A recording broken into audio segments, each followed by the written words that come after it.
I'm Lisa Bontasuni, and this is the AthMindset podcast series on sports-epreneur. This podcast series is a space for conversations with athletes, coaches, practitioners, and stakeholders in sports.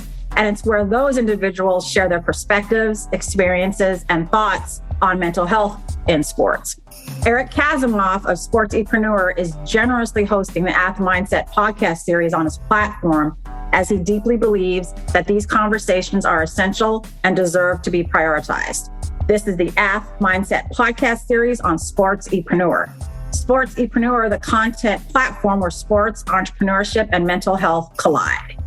If you are looking to start a podcast or create original content, you have to talk with the team at Sports-epreneur. I work with them and I vouch for them. It's that simple. Go to sportse.io to learn more.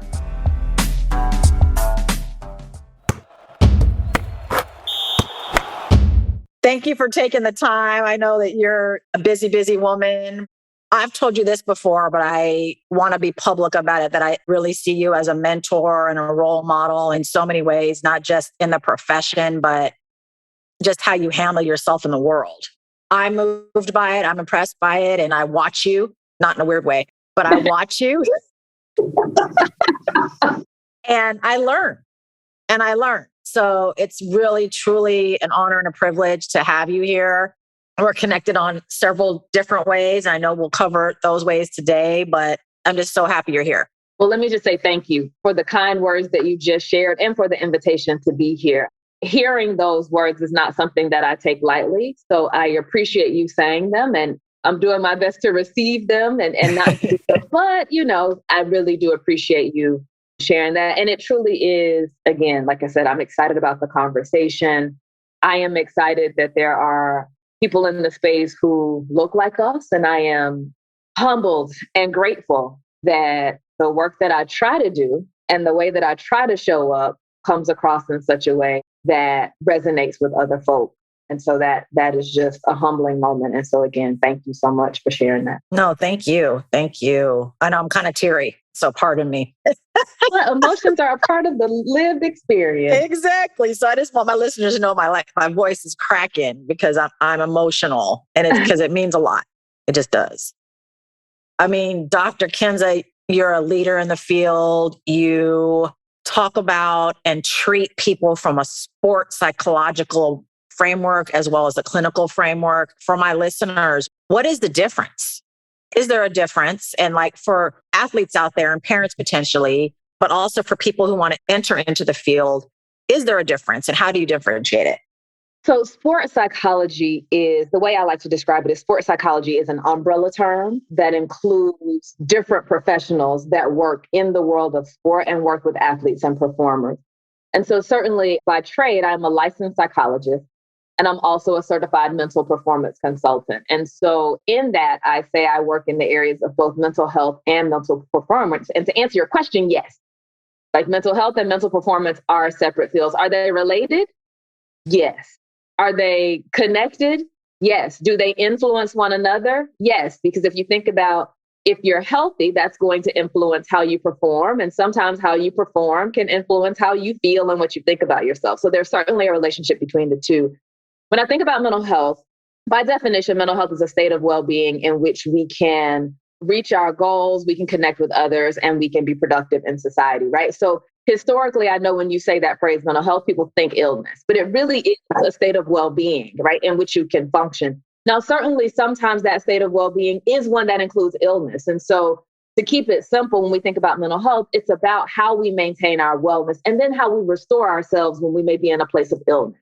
Right? Whether it's a diagnosable condition or whether there's something going on that just impacts your ability to function at your best, right? So that's what I think of when I think of mental health. How are we promoting wellness? How are we recovering and managing when we're in places of illness? For mental performance, it really is about how do we elevate the mental aspect of our performance in our game, particularly when we're thinking about performance, right? What are the mental skills that I may be able to teach or employ that allow me to hone my mental muscle so that I can perform the best that I can when I need to the most, right? In the same way that we strengthen our physical muscles, I think about mental performance and mental skills as enhancing that mental muscle. being able to regulate within myself, having positive self-talk, setting goals, focusing on the present moment, handling pressure, right? How can we keep our minds in the game in the way that our bodies need to be in the game? Yes, absolutely. Thank you for that very thorough description of both sides, including the CMPC.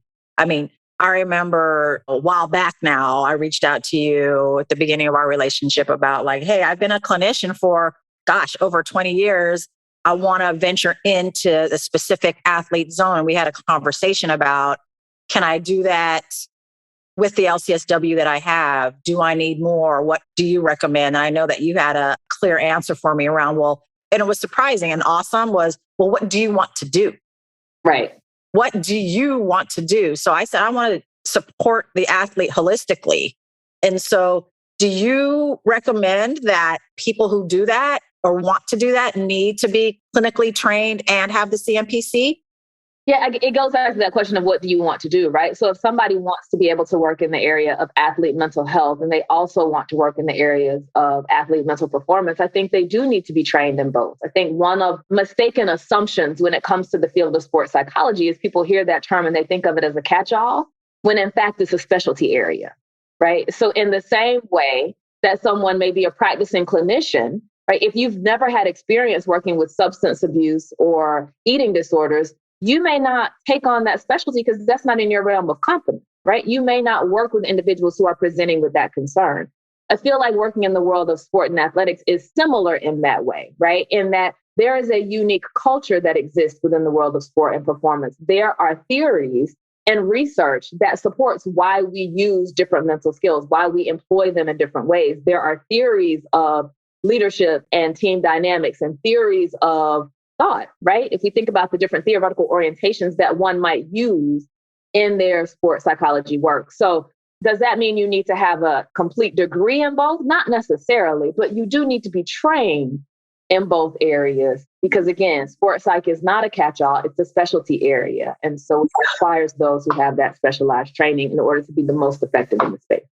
Absolutely. Absolutely. I mean, another way we intersected was that you were involved with AASP. Tell us what AASP is. So AASP is the Association for Applied Sports Psychology, and I would describe it as the premier sports psychology organization here in the United States.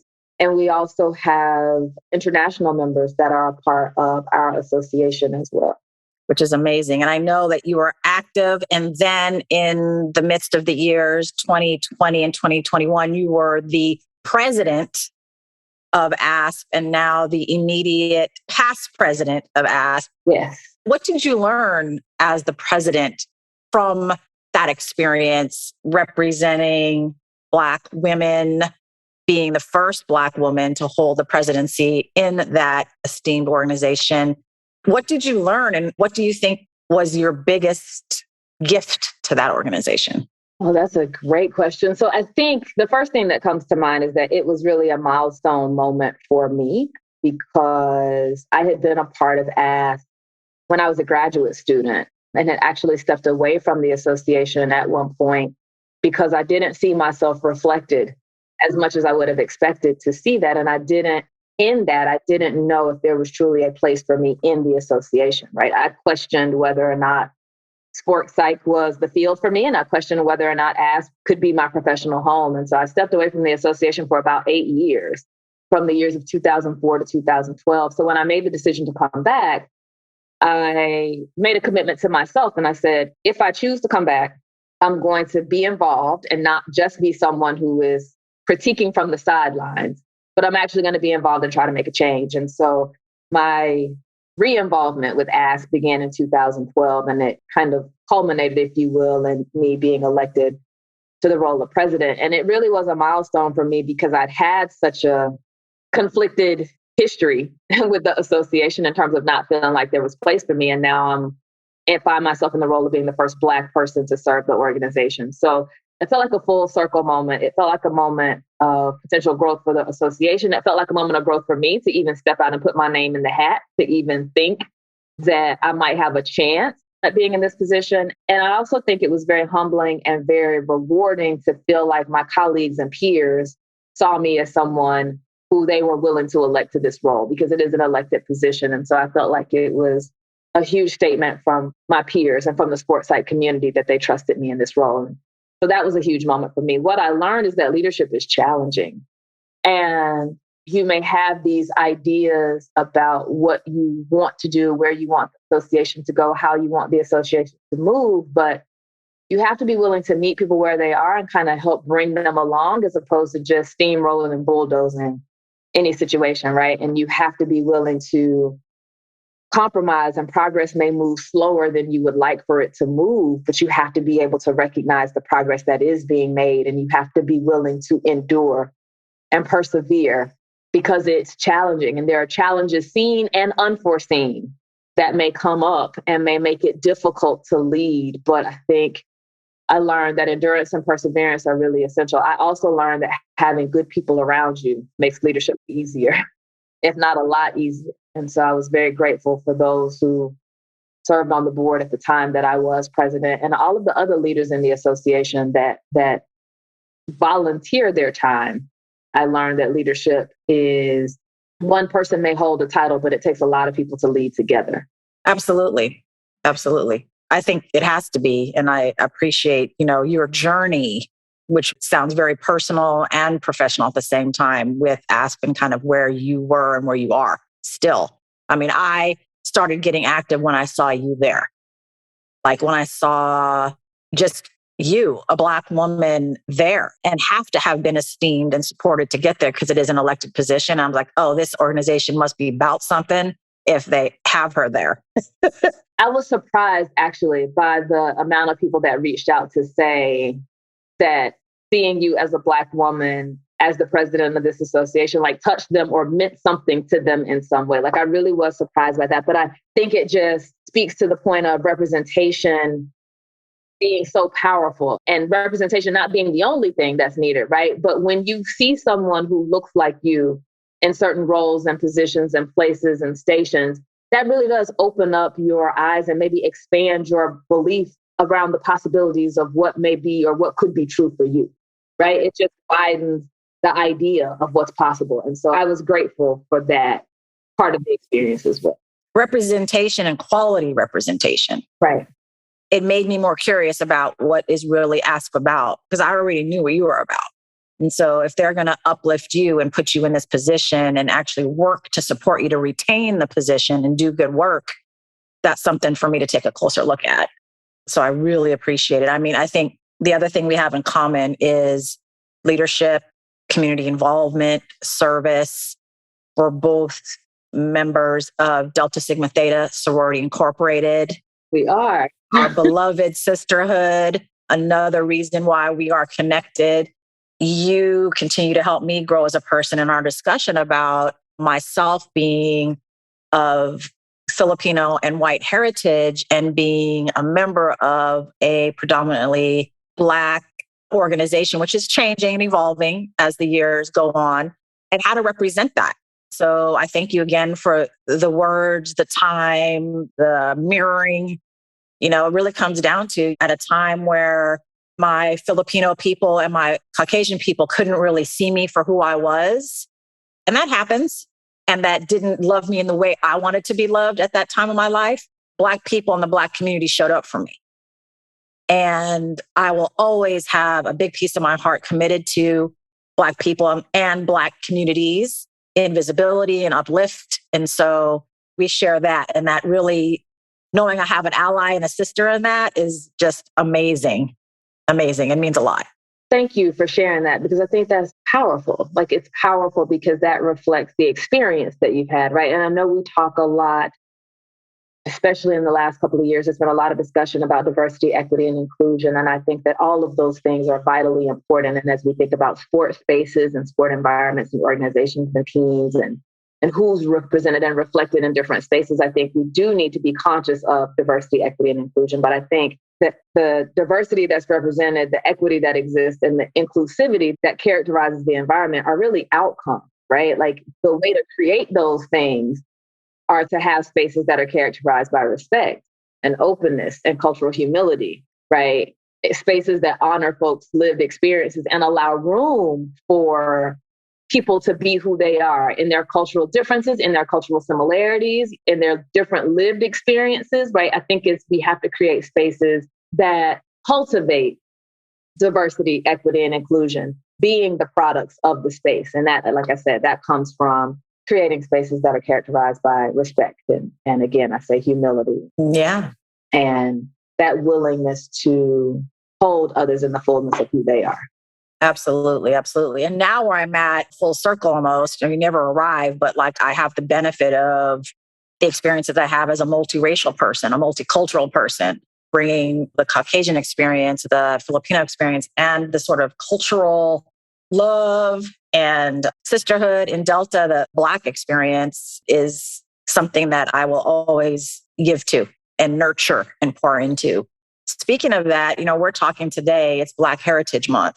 What does Black Heritage Month mean to you? Oh, no, that's an interesting question too. Really what I think is that it's a time where the rest of the world and the rest of our country takes note of the excellence that exists within the Black community, right? And I think that what we have seen historically is that excellence that is highlighted is usually from the past. That's what I think of Black History Month or Black Heritage Month. That's really what I think. What I think it means within the Black community is honoring the excellence that we see every day. It's just right to elevate it in the ways that we elevate anyway. And so I think that the month of February sometimes is an opportunity for others who may not see, recognize, validate, appreciate the contributions of Black people to particularly the United States. I think it's an opportunity for them to learn about the ways in which we have contributed. But I think for Black people, it's an ongoing celebration that we engage in year round. Yes. Thank you for that. I thank you for that. Because I'm mixed about it sometimes. Like, why does it got to be only 1 month? And, it's different when you are within a certain community and then they say that's your community's month. Like, okay, all right. So it means if you're in group, it's different than if you're not in the group, so to speak, or affiliate with it in a certain way.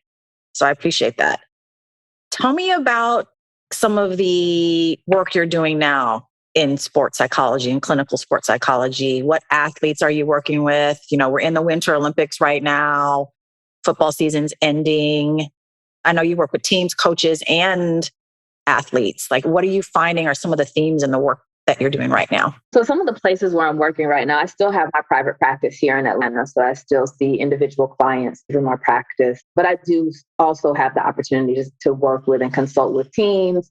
And I've also been working at kind of the league level in terms of some consultation services as it relates to athlete mental health and also wellness for coaches and staff that work in the leagues too. And so I think some of the primary themes that I'm seeing now, which would not be of surprise to anyone listening if you've been aware in the past 2 years, some of the themes are continuing to navigate the uncertainty that exists around COVID, some of the disruption to normal, whatever your normal was, the disruption to that we've experienced as a result of the global pandemic.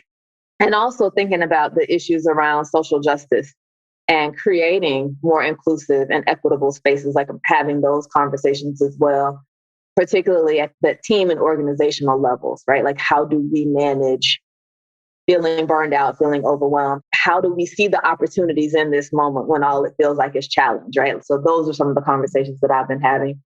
On an individual level, I think what I typically see, what I've seen increases in anxiety, which again would be expected because of the way the world has moved in the past couple of years.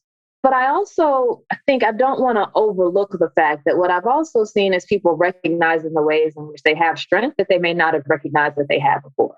Because all of us have had to tap into some level of strength, whether it was through a support system, whether it was an internal source of strength that we didn't realize that we had, whether it's developing new skills to cope with the changing norms that we've had to navigate for the past few years. So I think that's another thing that I've seen as well, is folks kind of recognizing that, no, I don't necessarily like constant change, but I can navigate it, right? And there are things that I can do to adjust and pivot, if you will, and to recognize that as a strength and that's a skill that I possess. So it hasn't all been just speaking about the challenges. It has been identifying the ways in which we can cope with adversity and we can navigate adversity and maintain our health and wellness, and even in some instances thrive, even in the midst of challenging situations. So I think I've seen that in recent years too. Yeah.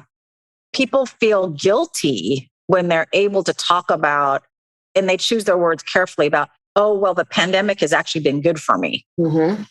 And that there's a way that, like, yes, people are sick and have died. Things are different with Omicron's, less severe, but and less impactful on athletes and their ability to play, practice, and stay in season and things like that. But is it wrong of me to say that I've benefited from it somehow, or like feel like I've slowed down my life enough to feel like more in touch with it? And actually, that would have never happened without COVID. I mean, right. That is probably the idea that the world slowed down in such a way that we were in tune and in touch with things that we might not have been in touch with before. I think that might be something that's true for many of us, if not all of us. Now, whether being in touch with that reality felt positive or not so great, I think that differs depending on the person. But I think that's one of the things that COVID did was it created a level playing field really quickly, and that the world shut down, right? And we all were forced to kind of think about, we heard the term essential and unprecedented so many times in the early 2020. But I think what it made us all do is really think about what is essential. What does my life look like? And maybe what do I want my life to look like? Like, I think we might have asked some of those questions for the first time. And when what was readily accessible and familiar to us in terms of our norm, when that was disrupted, we had to figure out something else. Right. And so I think it forced all of us to do that to a degree. And certainly the pandemic has been disruptive, and it has been hard for some communities and for some families who have lost loved ones. That is challenging, and that loss is very real. And I also think in the direction of challenge and hard moments also lives the potential for opportunity and moments of gratitude. And I think what I've seen is people sometimes being a bit more intentional about looking for the opportunity in the challenge and looking for the moments of gratitude in spite of the hard moment, in ways that I'm not sure if we paused enough to give ourselves time to do prior to the onset of the pandemic. I mean, you know as well as I do that it's a choice to choose to be grateful, to choose to be positive, a choice that takes practice in developing it as an option. In the pandemic, I've found that a lot of the athletes I work with have struggled with self-confidence and motivation. Mm-hmm. What tools have you used with your athletes who may suffer from something like that because of this pandemic that lead to the development of that mental skill of self-confidence and motivation? Like, what tools, like for anyone listening, would you recommend and have you used? So when I think about confidence and self-confidence, like I think about that in terms of when I see folks' confidence disrupted, it's usually because of something that has happened in a moment in time, and they're taking that moment and generalizing it to their entire past, present, and future in terms of sport, right? And so I think one of the things that is really important to help people understand is that confidence is not about being perfect, and it's not about not making mistakes, right? There's a confidence that can come from learning when an error is made or when you fail. There's a confidence, of course, that comes from being successful, right? And so what I do with my athletes, particularly when I see the confidence seemingly attached to this need to be perfect, is we try to shift that association and try to help them focus on being excellent as opposed to being perfect. Because perfect is something that, you'll hear people say perfect doesn't even exist. Perfect is also something that really speaks more to how other people are receiving something as opposed to what's actually happening, right? But excellence is something that you can look to achieve based on your own skill set. It doesn't require anybody else for you to be excellent. Everybody can be excellent, right? So I encourage them to think about excellence. I also encourage them to think about and separate out moments from like their full body of work. So you may have a moment where you have less confidence. You may have a moment where you're not performing as well, but let's look at the larger picture, right? Because you likely had these moments before, but then you have moved through that moment and gotten to a place where your performance was back to the standard that you're used to, and you felt more confident and you felt more capable. And so I think that's one of the things, or those are some of the things. We try to shift from perfection to excellence.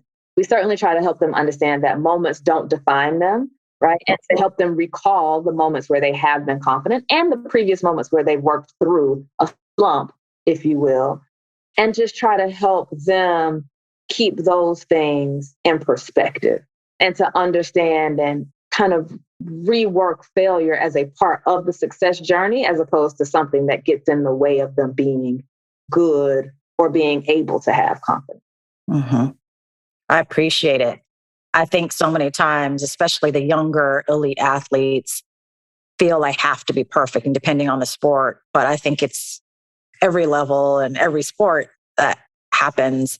So taking that one moment and not making it bigger than it is and helping them to navigate that is really, really great. And sometimes for my younger athletes, I'll even have them kind of write out like a highlight list, right? So think about all of the highlights that you feel like you have accomplished during your sport career thus far, and just write them down, literally put pen to paper.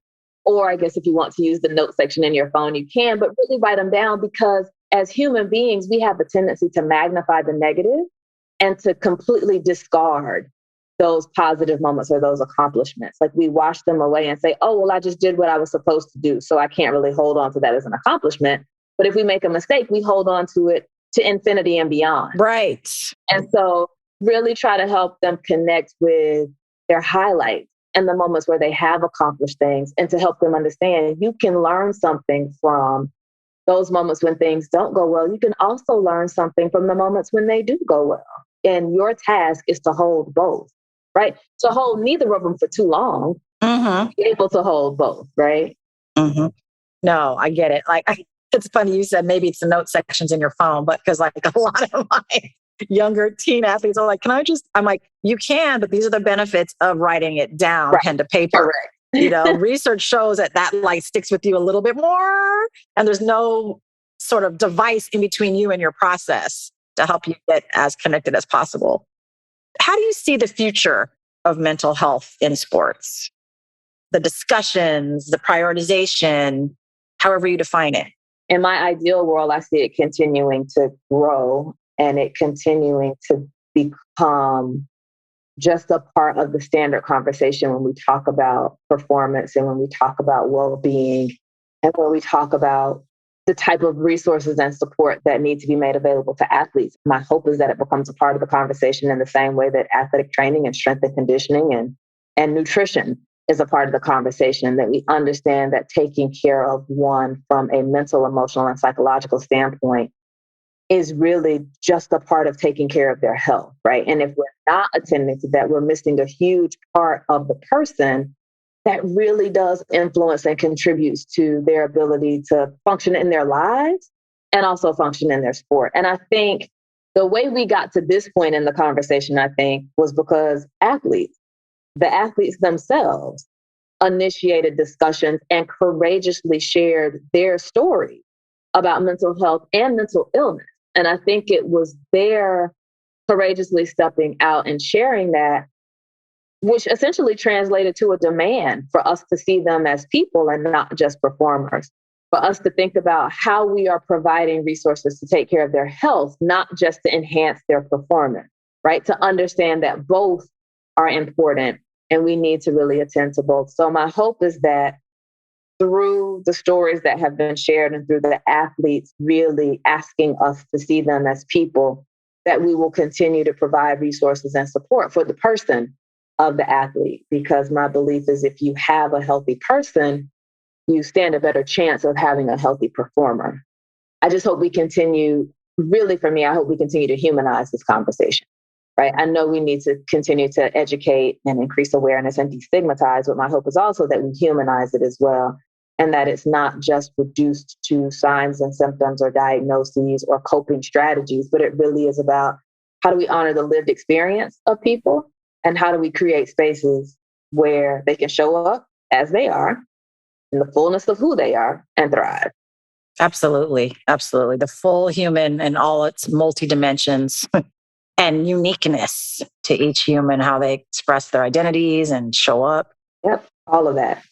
I shared at the beginning that you are one of my mentors. Like, who are some of your mentors who have helped guided you to be the human that you are?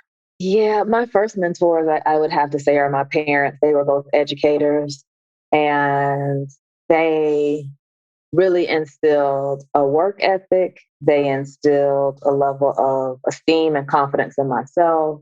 They are the ones who planted the seed of excellence in me. And so I would have to say that my mother and my father would be my first mentors and my first role models.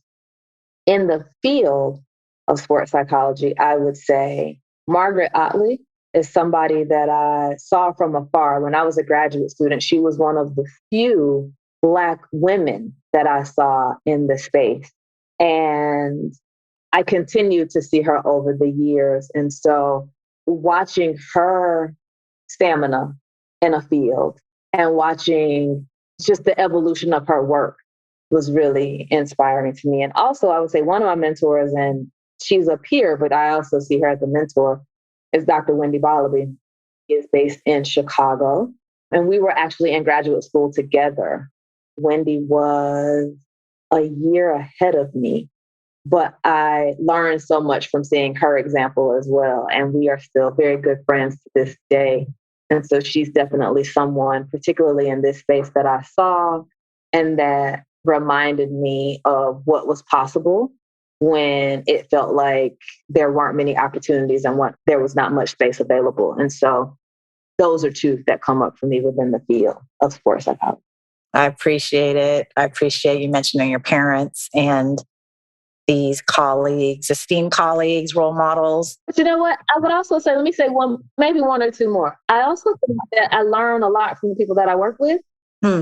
Like, I think they teach me things. Like, I certainly try to help them navigate different areas of their life, but I also think I learned something from sitting with people and hearing their experiences and seeing the ways that they do navigate their lives and seeing the strength that they do possess and the way in which they are able to navigate different situations. And so I learned something from them. And I also learned something from the students and those in the field that reach out and ask questions, right? Like earlier when you were saying that you were able to reach out to me, in my mind, I was thinking, and I'm grateful for you and for other students and professionals reaching out, because having these conversations, when folks ask you questions, it makes you actually think about, well, what do I think about that? How do I feel about that? Like, it forces you to refine what it is that you think, and it helps you to reconnect with your why as well, right? And so I'm grateful for and feel like that's a form of mentorship when people reach out and I have to answer questions and really hone in on, what do I think about that? What's my view on that? How would I phrase that? How would I describe that? And so I think that's really important as a way of continuing to grow too. So thank you. Thank you. No, I think that just speaks to your humility around the ways that you learn, that people I sit with, the athletes I get the privilege of sitting with, I'm always growing. They help me grow. They help me learn, like you're saying, and people who reach out to me, or I get to talk with people who are like, I want to get in this field. How? I'm like, oh, okay. I get to remember that, and then remember who helped me. And so it's like, it's a really great, almost symbiotic process, I feel like. Mm-hmm. Absolutely. Let's say you got the most esteemed honor of an award that is for the person who best personifies mental health in sports because of the woman and human that you are. What would be some segments of your acceptance speech? Oh my goodness. Knowing that you have people who look like you in the audience, young, old, anywhere in between, professionals or up and coming professionals who want to learn, people you've studied with, worked with, other coaches, teams, and athletes who might know you, like they're all there gathering in your honor. What would you want to say? Lisa, that's a question. So let's see. It's not going to be very formed in terms of my response, but I'll tell you some of the things that came to mind for me is that if I were receiving such an honor, I would want the people there to think, And I would want them to be there because they held these thoughts. And that is like, she respected and honored the dignity and worth of everybody that she worked with. I would want them to believe that she did good work, that she left an imprint, a positive imprint with whomever she touched, right? I would want people to say that she was a real person. She was real. I would say to them, of course, I would say thank you, right? Like I would say thank you to them for support, encouragement, belief, challenge, all of that, because I think it takes all of those elements in order for me to grow into the best version of who I could be. And I don't know what that is. And I don't even know if I'd know when I'd gotten there. But if I was getting some kind of award and the room was filled with people, even more than the award, the fact that the room was filled with people would be a sign to me that I had done something right. And so I would also say I try to live my life by principles that define my private practice. My private practice is called Gunter Psychological Services, but it's the G, the P, and the S that really mean something. And so I think that this is maybe a message that I would share with them, because it's something that I try to embody, is living my life with gratitude, patience, and strength, right? So gratitude for the journey, patience to stay present, and the strength to grow. And I think if we use that kind of as our GPS, that helps us to find our route, recalibrate when needed, but continue forward in whatever journey it is that we are trying to pursue as a navigation system for life. Mm-hmm. I love it. I love it. Thank you. I love that. And when this happens, I'm going to be up in the front row cheering you on and just taking in every word.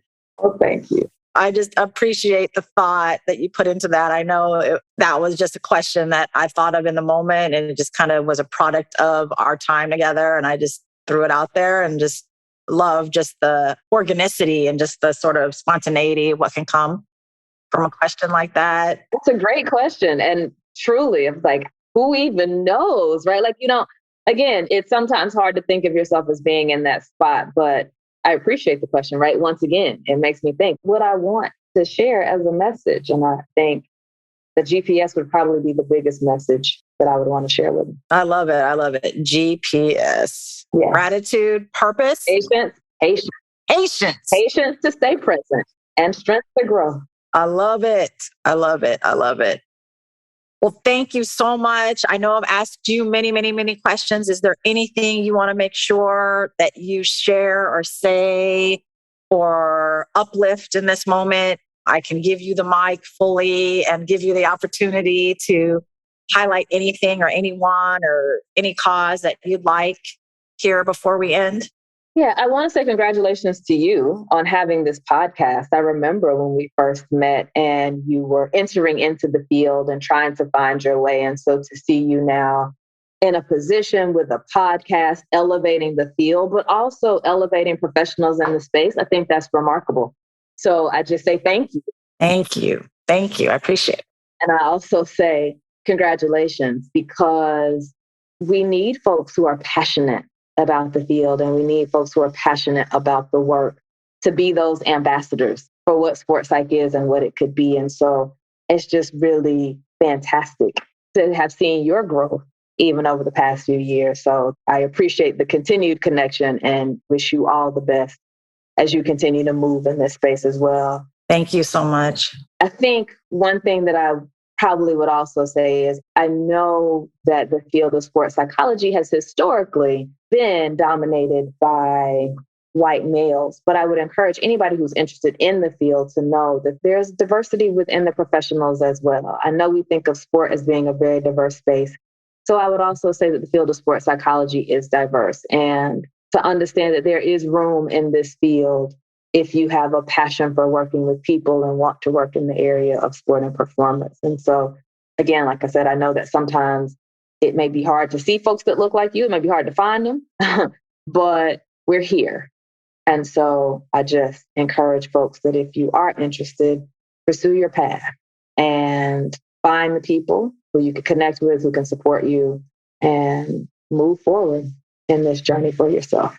I appreciate it. Yes, I think that Kensa is going to be, whether she likes it or not, one of my most esteemed mentors and role models. And in that is helping me build AthMindset out, which is building out and prioritizing brown and Black practitioners to serve the athlete population, but not only the athletes, but their spouses and partners, family members, coaches and teams, and maybe growing out the ecosystem that supports the elite athletes, and to offer opportunities for brown and Black practitioners to serve if that's what they want to do, and to come into, I think when people ask me, like, how do I get involved in, like, how do I access the athlete? AthMindset's providing those opportunities slowly but surely. And supervision, training, because the athlete doesn't exist in a silo. Right. Everyone around them should have the support that they need as well. So I'll be hitting you up for consultation along the way as I build this. And thank you for all your support. And, again, I really appreciate our time together. I know a lot of people got a lot out of today, including myself. And I just thank you for the honor. Well, thank you. I appreciate it. And I very much enjoyed being able to spend this time and have this conversation with you. So thank you. One of my favorite things about our Sportsepreneur content platform is the opportunity to chat with amazing people in and around the world of sports. We hope you enjoyed the conversation. If you want to connect more, hit us up on Instagram at Sportsepreneur. Thank you for listening to this CADSource production, the Sportsepreneur podcast, the podcast where sports and entrepreneurship collide.